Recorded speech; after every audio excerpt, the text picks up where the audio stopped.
ओम शांति। आज 3 अप्रैल 2025 बाप दादा की अनमोल मधुर महावाक्य।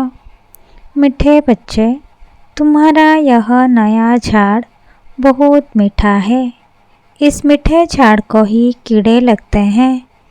कीड़ों को समाप्त करने की दवाई है मन मनाभव। प्रश्न, पास विथ ऑनर होने वाले स्टूडेंट की निशानी क्या होगी? उत्तर, वह सिर्फ एक सब्जेक्ट में नहीं लेकिन सभी सब्जेक्ट पर पूरा ध्यान देंगे। स्कूल सर्विस की भी सब्जेक्ट अच्छी है, बहुतों को सुख मिलता है, इससे भी मार्क्स जमा होती है, लेकिन साथ साथ ज्ञान भी चाहिए तो चलन भी चाहिए। दैवी गुणों पर पूरा अटेंशन हो, ज्ञान योग पूरा हो तो पास विथ ऑनर हो सकेंगे। गीत ना वो हमसे जुदा होंगे। ओम शांति। बच्चों ने क्या सुना? बच्चों की किससे दिल लगी हुई है?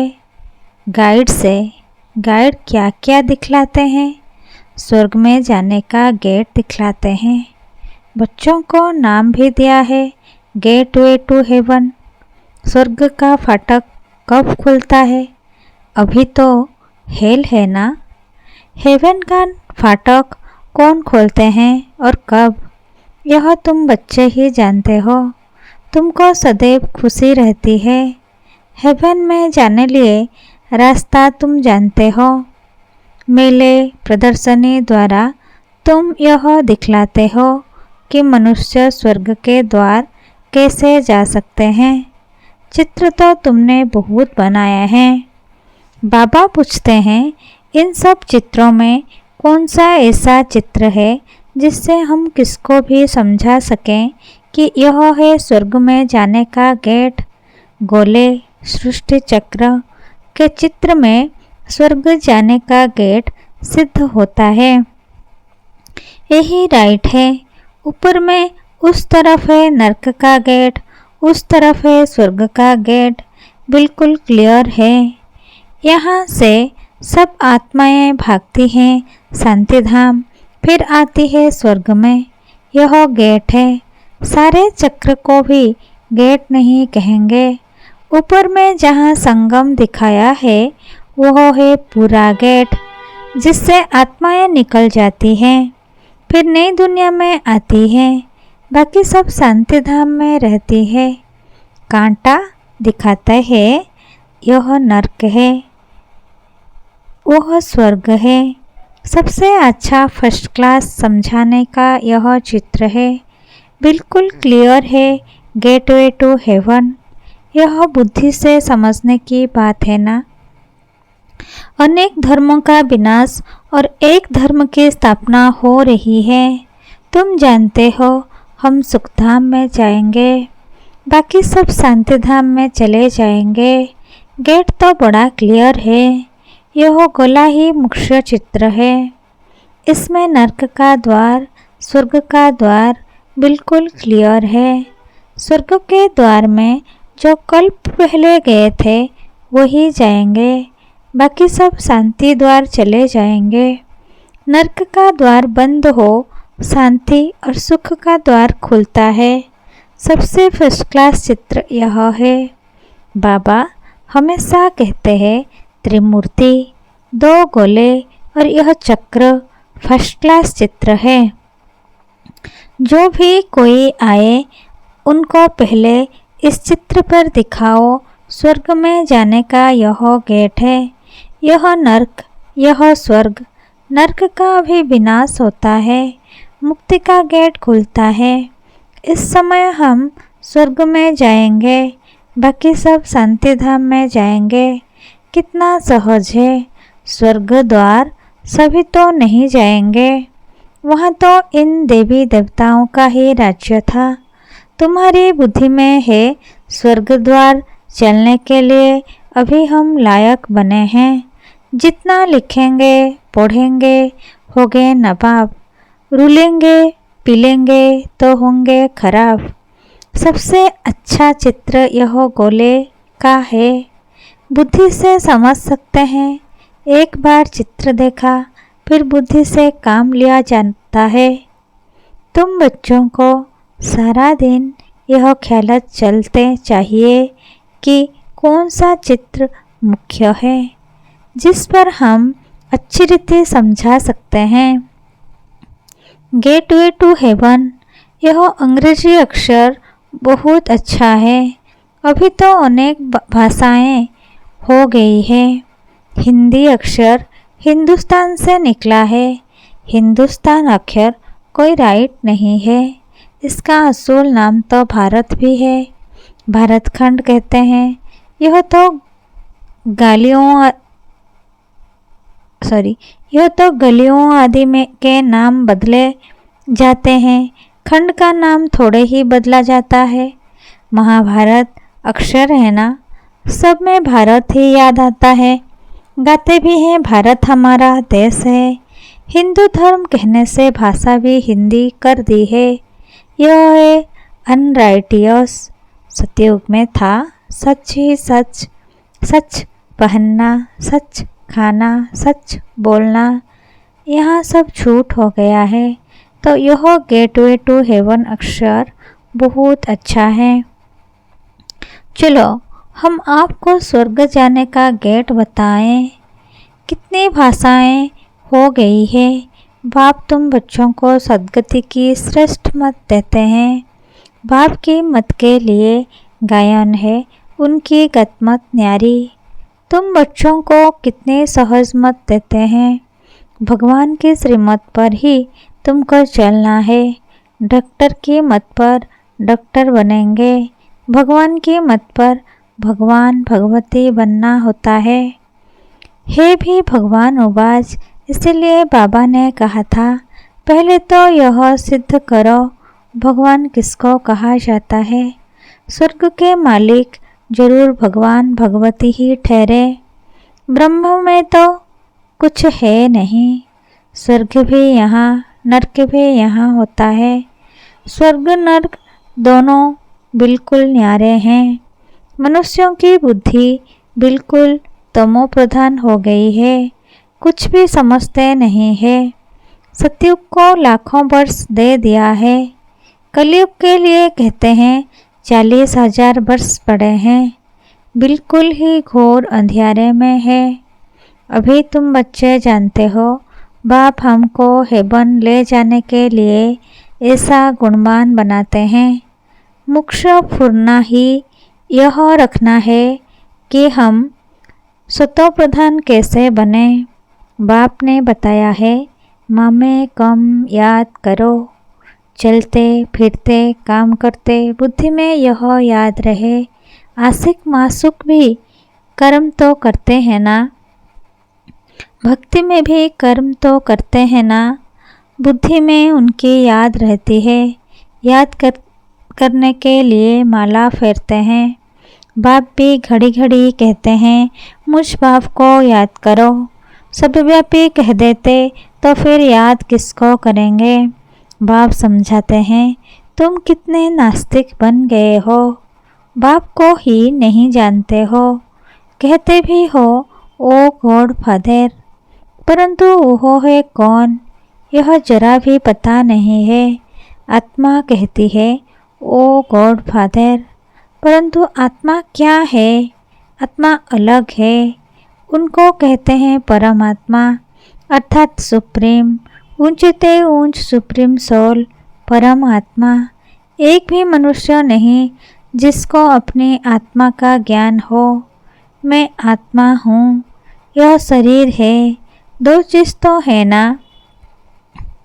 यह शरीर 5 तत्वों का बना हुआ है। आत्मा तो अविनाशी एक बिंदी है। वह क्या चीज़ से बनेगी। इतनी छोटी बिंदी है। साधु संत आदि कोई को पता नहीं। इसने तो बहुत गुरु किए परंतु कोई ने यह नहीं सुनाया कि आत्मा क्या है, परमपिता परमात्मा क्या है। ऐसे नहीं सिर्फ परमात्मा को नहीं जानते, आत्मा को भी नहीं जानते। आत्मा को जान जाए तो परमात्मा को फट से जान जाए। बच्चा अपने को जाने और बाप को न जाने तो चल कैसे सकते।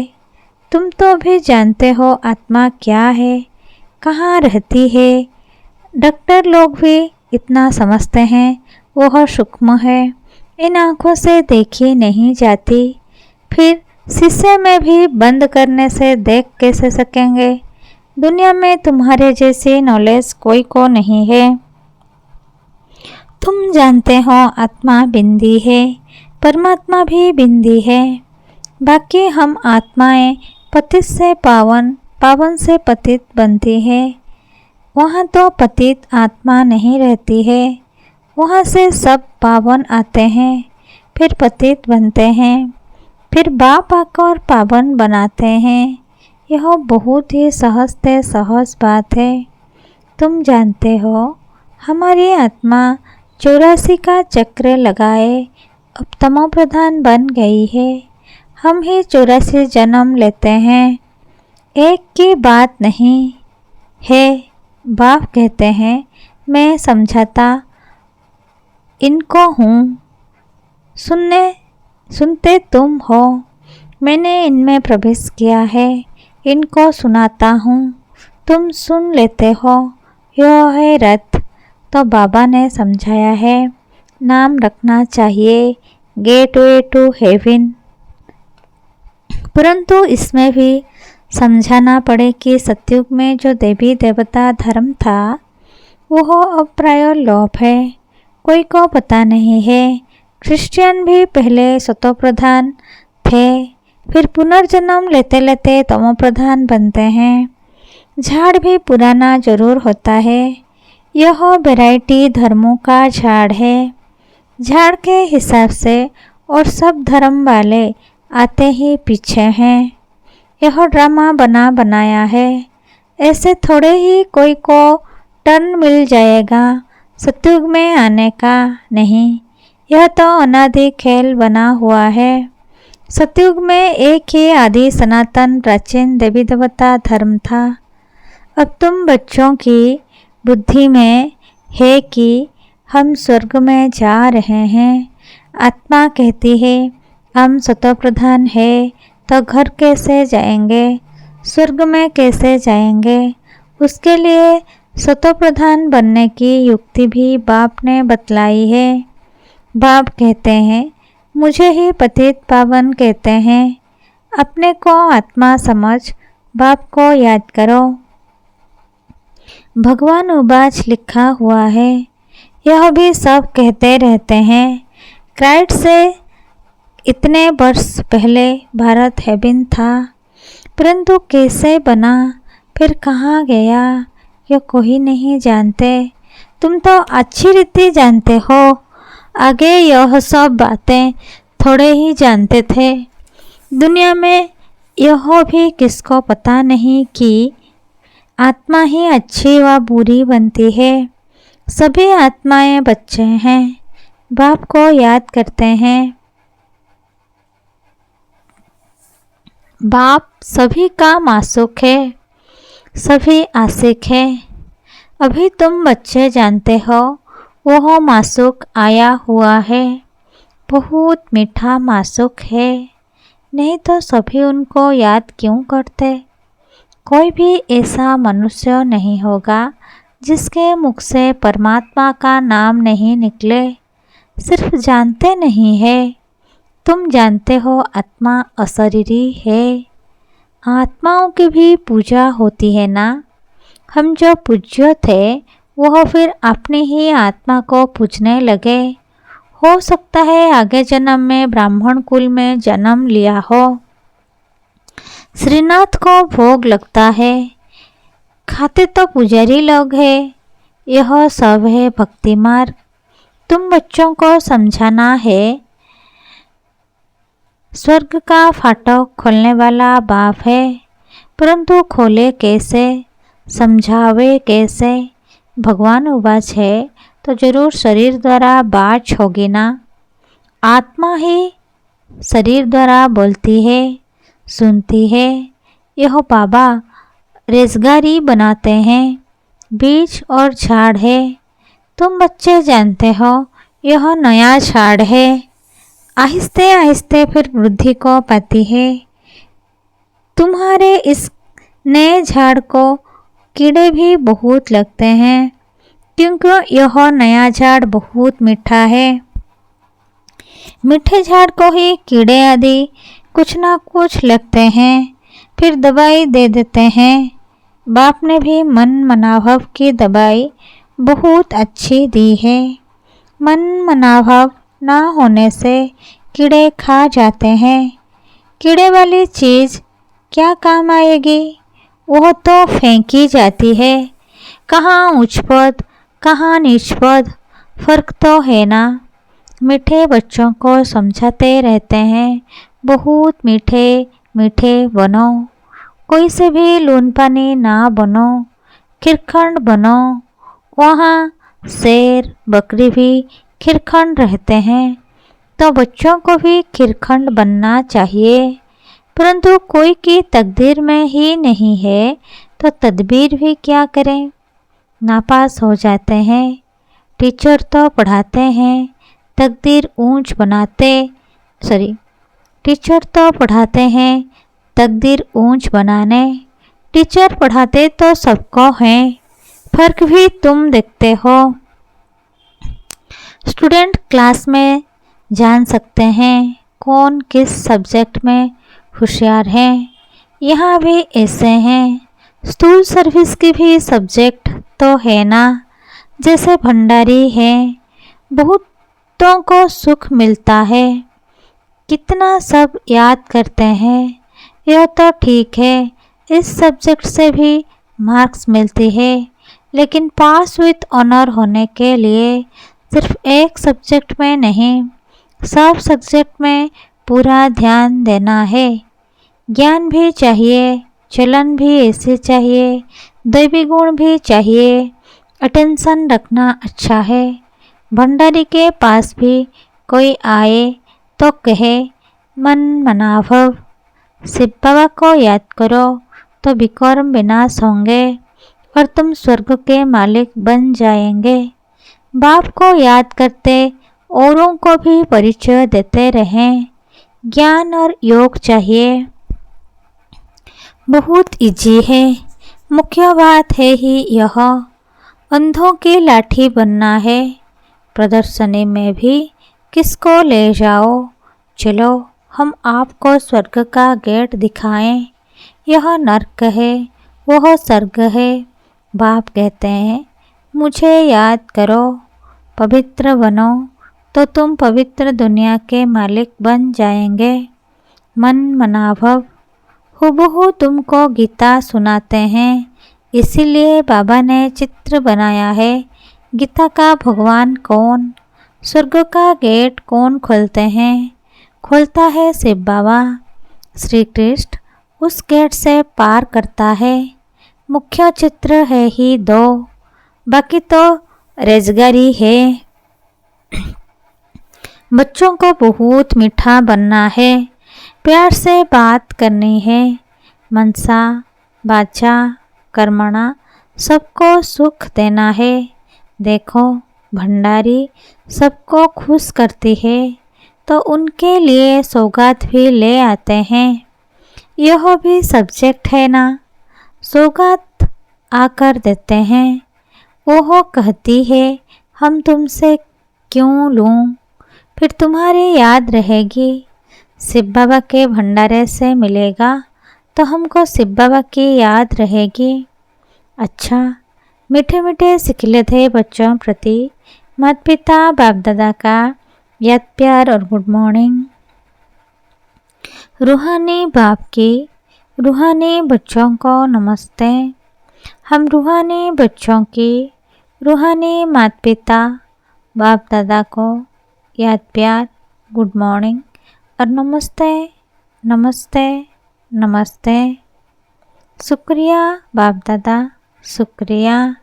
धारणा के लिए मुख्य सार नंबर 1, अपनी ऊंच तकदीर बनाने के लिए आपस में बहुत बहुत खिरखंड मीठा होकर रहना है, कभी लून पानी नहीं होना है। सभी सब्जेक्ट पर पूरा अटेंशन देना है। नंबर 2, सद्गति के लिए बाप की जो श्रेष्ठ मत मिली है उस पर चलना है और सबको श्रेष्ठ मत ही सुनाने हैं। स्वर्ग में जाने का रास्ता दिखाना है। वरदान, हर आत्मा को हिम्मत, उल्लास दिलाने वाले रहमदिल विश्व कल्याणकारी भव। हर आत्मा को हिम्मत, उल्लास दिलाने वाले रहमदिल विश्व कल्याणकारी भव। भावार्थ, कभी भी ब्राह्मण परिवार में किसी कमज़ोर आत्मा को तुम कमज़ोर हो ऐसे नहीं कहना। आप रहमदिल विश्व कल्याणकारी बच्चों के मुख से सदैव हर आत्मा के प्रति शुभ बल निकलने चाहिए, दिल शिकस्त बनाने वाले नहीं। चाहे कोई कितना भी कमज़ोर हो, उसे इशारा या शिक्षा भी देनी हो तो पहले समर्थ बनाकर फिर शिक्षा दो। पहले धरनी पर हिम्मत और उत्साह का हल चलाओ, फिर बीज डालो तो सहज हर बीज का फल निकलेगा। इससे विश्व कल्याण की सेवा तीव्र हो जाएगी। स्लोगान, बाप की दुआएं लेते हुए सदा भरपूरता का अनुभव करो। अव्यक्त इशारे कंबाइंड रूप की श्रुति से सदा विजयी बनो। सदा हर कर्म करते हुए अपने को कर्मयोगी आत्मा अनुभव करो। कोई भी कर्म करते हुए याद भूल नहीं सकती। कर्म और योग दोनों कंबाइंड हो जाएं। जैसे कोई जुड़ी हुई चीज़ को अलग नहीं कर सकता, ऐसे कर्मयोगी बनो। अच्छा, ओम शांति।